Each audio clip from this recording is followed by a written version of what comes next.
என் இனிய உலகத்தமிழ் மக்களே, தாய்மார்களே, பெரியோர்களே, சிறார்களே, என் அருமைச் சீடர்களே, யோக நண்பர்களே, யோக விரும்பிகளே, உங்கள் அனைவருக்கும் என் இனிய காலை வணக்கம்.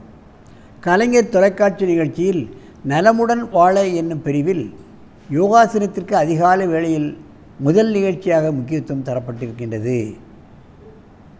முதல் நிகழ்ச்சி காலையிலே தரப்படுகிறது என்று சொன்னால் அதில் ஏதாவது ஒரு காரணம் இருக்கிறது என்பதை நீங்கள் உணர்ந்து கொள்ள வேண்டும்.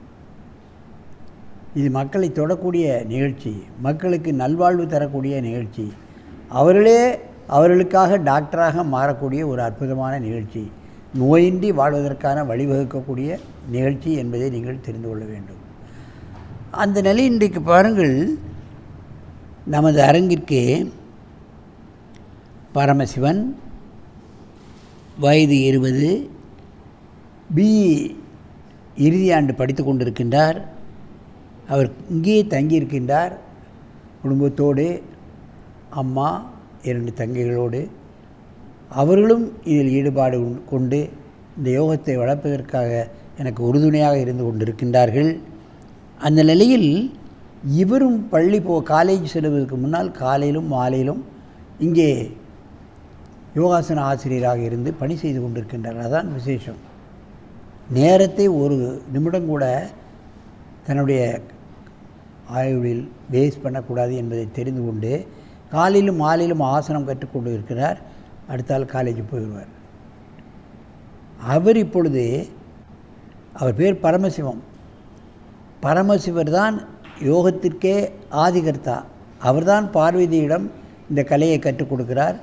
அவர் பின் அகத்தியருக்கு கற்றுக் கொடுத்து அவர் மற்ற முனிவர்களுக்கு கற்றுக் கொடுத்ததாக இலக்கியங்கள் சொல்கின்றது. அந்த நிலையில் பரமசிவம் அவர்கள் இப்பொழுது கர்ணபீட ஆசனத்தை செய்ய போகிறார்கள். கர்ணபீடம் என்று சொன்னால் காதிலே வரக்கூடிய எந்த பிரச்சனையும் சரியாகிவிடும். அதுக்காகத்தான் அதை கர்ணபீட ஆசனம் என்று சொல்கிறார்கள். காதிலே சீழ்வடிதல், காது கேளாமை, காதிலே எப்பொழுதும் கிரரென்று சத்தம் கேட்கும், காதிலே ஏற்படக்கூடிய பிரச்சனைகளுக்கு இந்த ஒரே ஆசனம் தீர்வு காணும் என்ற காரணத்தினால் கர்ணபீட ஆசனம் என்று நமது முனிவர்கள் வைத்திருக்கிறார்கள். என அருமைச்சீடர் பரமசிவம் அவர்களே, நீங்கள் இப்பொழுது பத்மாசனத்தை கலைத்துவிட்டு காலை நீட்டி அப்படியே பண்ணுங்க. முதல்ல முன்ன போங்க.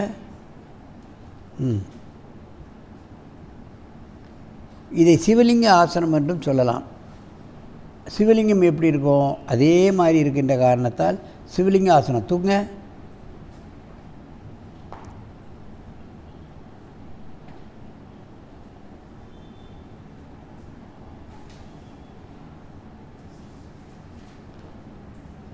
லிங்கம் போன்று தமிழிலே சிவலிங்க ஆசனம் என்று சொல்வார்கள்.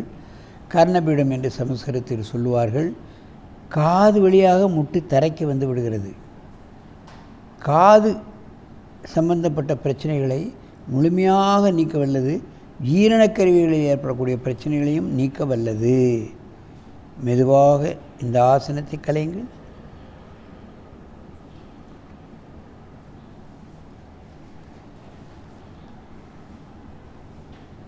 நீண்ட மூச்சை இழுத்துக்கொள்ளுங்கள்.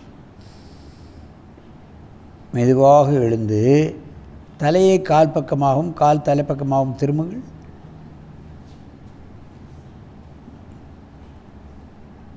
கொஞ்சம் பின்ன இறங்கு, இன்னும் இறங்கு.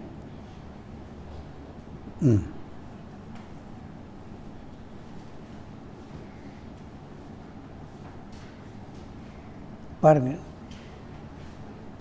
கால் முட்டு மடங்கி காது வழியாக கீழே தரைக்கு வந்துடுது. முடியாது.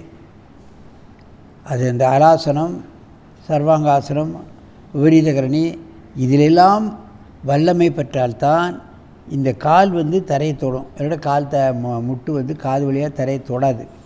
எவ்வளோ தான் இழுத்தாலும் தொடாது. சாதனை வேணும்.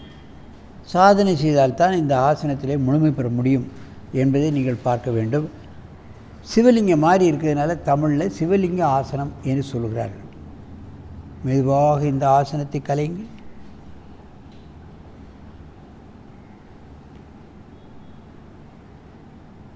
நன்றாக மூச்சு இழுங்கள். இது போன்ற ஆசனங்களை அற்புதமான ஆசனங்களை நாம் பழகி உடலையும் உள்ளத்தையும் ஆரோக்கியமாக வைத்துக்கொண்டு நெடிது இனிது வாழ வேண்டும் என்று கேட்டு உங்களிடமிருந்து விடைபெறுவது ஆசனம் ஆண்டியப்பன். வணக்கம்.